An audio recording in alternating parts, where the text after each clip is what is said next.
la partie précédente, nous avons parlé de cadre théorique et cadre conceptuel. Et ici, nous voulons, dans cette troisième partie, parler de l'originalité, de la pertinence et de l'équilibre des pensées dans une recherche ou un discours théologique et contextuel.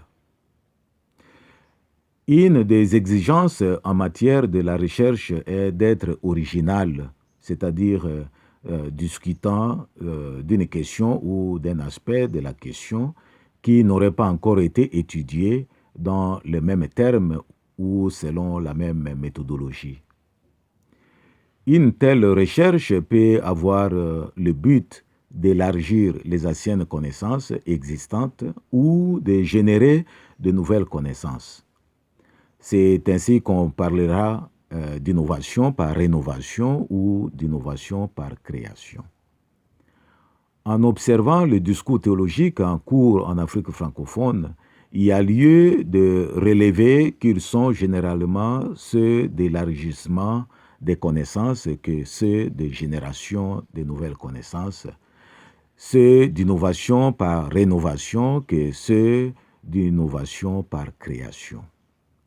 L'impression générale est que soit nous avons peur de générer de nouvelles théories, soit nous sommes à la fois très allergiques et sceptiques aux nouvelles théories qui seraient initiées par nos collègues. Par conséquent, nous tombons dans les redites et nous tournons nos regards vers les théories provenant de l'Occident. Cela pose la problématique d'une recherche pertinente, c'est-à-dire celle discutant du vrai problème vécu dans notre milieu et selon les réalités contextuelles. Un discours théologique pertinent est celui qui ne relève pas du syndrome d'Apollos.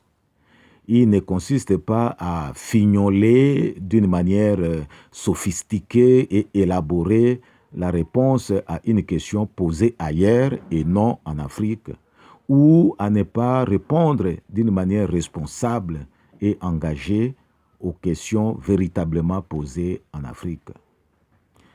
En observant beaucoup de réflexions théologiques en cours en Afrique, dans l'une ou l'autre branche du corpus théologique hérité du XIXe siècle, à savoir théologie biblique, théologie systématique, histoire de l'Église, théologie pratique, etc., on se rend compte ici et là du manque de pertinence, soit du point de vue nature, contenu, source et méthodologie, soit encore du point de vue des objectifs assignés. Cela peut provenir du fait de manque d'équilibre dans l'utilisation de notre foi et de notre raison.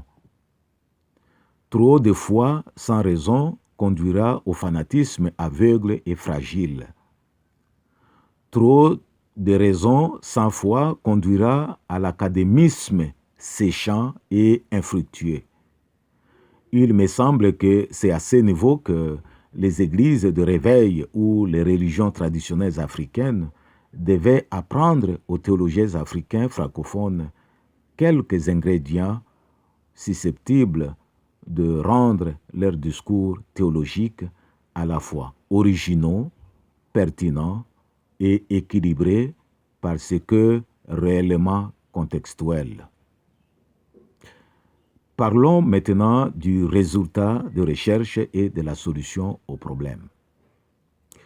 Pourquoi s'engage-t-on dans une recherche théologique?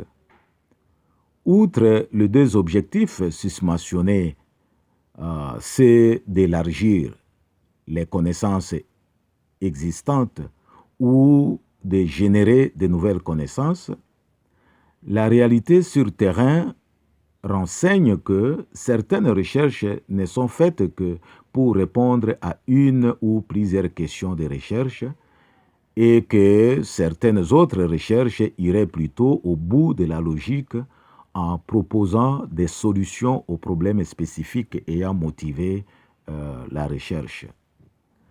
Les travaux basés sur les hypothèses sont souvent ceux qui visent le résultat de la question de la recherche, aboutissant à une conclusion en cascade, celle d'avoir confirmé ou infirmé l'hypothèse du départ.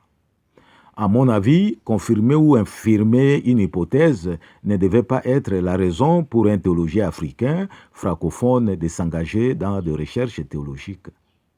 Le continent en général et l'Église en particulier a besoin de solutions aux différents problèmes qui prévalent.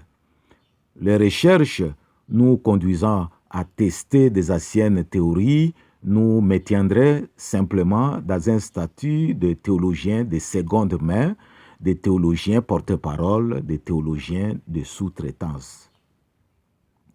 Il est donc temps de viser la solution, d'innover par rénovation ou par création pour donner la vie.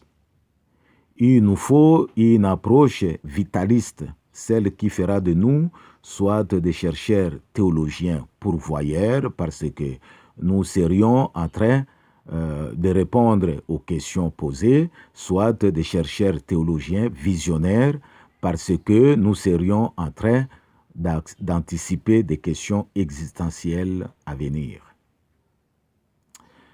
Pouvons-nous maintenant parler de quelques jalons pratiques par rapport à tout ce qui précède? Après avoir défini ces concepts clés, il ne reste plus qu'à en dégager quelques pistes de la mise en œuvre des cadres théoriques et conceptuels appropriés à chaque problème ayant motivé une réflexion théologique spécifique. Quelles devraient donc être les étapes à suivre? C'est cela que nous allons démontrer dans nos prochaines leçons.